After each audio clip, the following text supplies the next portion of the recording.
देखिए, आज का अपना नेक्स्ट टॉपिक है maintain batch by batch details, set expiry dated of batches.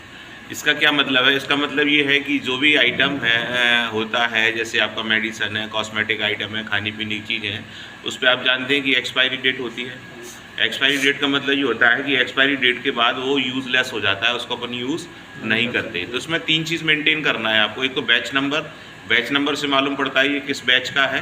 Her item के कार्टून पर, पैकेट पर एक बैच नंबर आता है। उससे ये है कि ये एक ही बैच नंबर का आइटम एक ही साथ में बना होगा। दूसरा,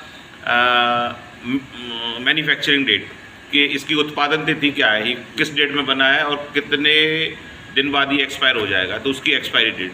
तो जब आप माल बेचेंगे तो ऑटोमेटिकली आपकी लिस्ट में से हट जाएगा, तो आप समझ जाएंगे ये एक्सपायर हो चुका है। इसको करने के लिए आपको क्या करना है, F11 से ये ऑप्शंस ओपन हो जाएंगे। इसमें आप मेंटेन बैच बाय डिटेल्स और सेट एक्सपायरी डेट, इसको आप यस कर लेंगे और कोई भी ऑप्शन यस नहीं करना है, दोनों ऑप्शनों को आप यस करिए।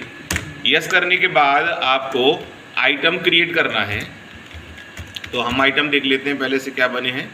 हम नया बनाते हैं पॉन्ड्स कोल्ड क्रीम, ठीक है। इसका कोई ग्रुप नहीं है, इसीलिए इसको प्राइमरी में डाल देते हैं, कैटेगरी भी नहीं है, और इसको हम पीस में डाल देते हैं। यहाँ पर हर आइटम में आपको ये पूछने लगेगा, ये मेंटेन इन बैचेस क्यों पूछेगा भाई, कि हमने वहाँ पर ऑप्शन यस कर दिया है। तो जिस आइटम में इसको आप मेंटेन करना चाहते हैं उसमें इसको यस करके चलेंगे, और जिसमें नहीं करना चाहते उसमें कुछ नहीं करना, एंटर करके आप पास करा देंगे। तो इसमें हम यस करते हैं। जैसे यस करते हैं एक ऑप्शन और निकलेगा, ट्रैक डेट ऑफ मैन्युफैक्चरिंग, उत्पादन तिथि क्या है, तो इसको भी आपको मेंटेन करना है तो यस करिए, और एक्सपायरी को भी यस करना है तो आप यस करिए। 3 ऑप्शनों को आप इसमें करेंगे तो इसी में ये काम करेगा, अदर आइटम पे नहीं करेगा। बनाने के बाद इसको आप परचेज करते हैं F9 से।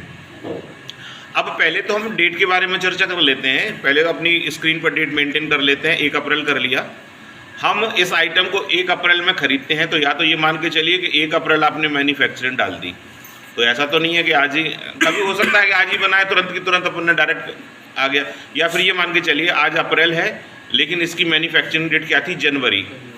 1 अप्रैल 2021 स्क्रीन पे है, लेकिन ये 1 जनवरी 2021 को बना था और हमारे पास अप्रैल तक आया है ये।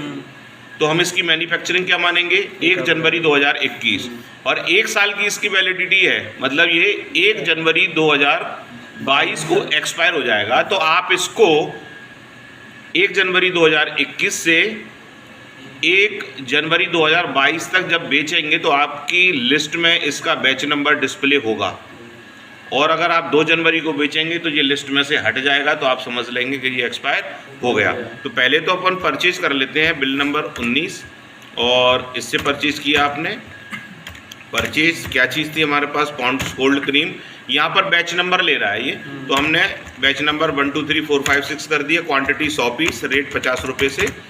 अब यहाँ पर पूछ रहा है मैन्युफैक्चरिंग, तो अपन को क्या भरना है, 1 जनवरी 1/1/2021 और एक्सपायरी 1/1/2022, ठीक है।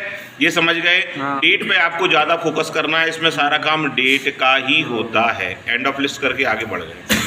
चलिए अब हम सेल करने का काम स्टार्ट करते हैं। तो फिलहाल तो अपन ने इसी डेट में सेल किया, बिल नंबर 27 डाला और इसको सेल, इसकी क्रेडिट लिमिट बनी है, दूसरा ले लेते हैं सेल। क्या नाम है वो, पॉन्ड्स क्रीम। पॉन्ड्स क्रीम देखिए यहाँ पर एक लिस्ट आती है, लिस्ट ऑफ आइटम। इसमें तो सारे आइटम बताएगा, चाहे एक्सपायर हो गया हो चाहे नहीं हुआ हो। इस लिस्ट में तो सारा की सारा आपको दिखाई देगा, ठीक है। लेकिन यहाँ पर एक नई लिस्ट आएगी, लिस्ट ऑफ एक्टिव बैचेस। तो यहाँ पर बैच नंबर आपका शो हो रहा है। तो मान लीजिए ये आइटम है, हो सकता है आपने 2 बार खरीदा हो ये, तो 2 बैच नंबर दिखाई देंगे। आज की डेट में वो 1 बैच खत्म हो गया था, दूसरा दिखाई देगा। और अगर आप दूसरा आइटम कोई ले रहे हैं, देखिए इसमें वो वाली लिस्ट नहीं आ रही। क्यों नहीं आ रही, क्योंकि उसमें अपन ने अप्लाई नहीं किया। तो अपन ने पॉन्ड्स क्रीम ले लिया। अभी आपके पास एक बैच नंबर है जिसको आप बेच सकते हैं। 1 जनवरी 2022 को ये एक्सपायर हो जाएगा। इसमें से आपने 5 पीस 60 रुपये के हिसाब से बेच दिए।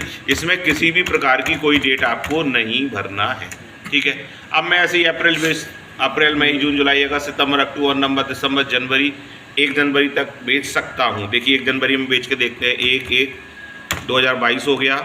38 बिल नंबर डाला और हमने फिर से बेचा यहाँ तो दिखाई देना ही है, लेकिन यहाँ पर भी दिखाई दे रही है कि 1 जनवरी को तो दिखाई देगी है, 2 को बेचेंगे तो नहीं होगा। ठीक है। तो यहाँ पर 2 आइटम हमने बेच दिए, उसी दिन तक आप बेच सकते हैं। लेकिन अब 2 जनवरी कर दीजिए आप, 2 जनवरी हो गया। अब देखिए आप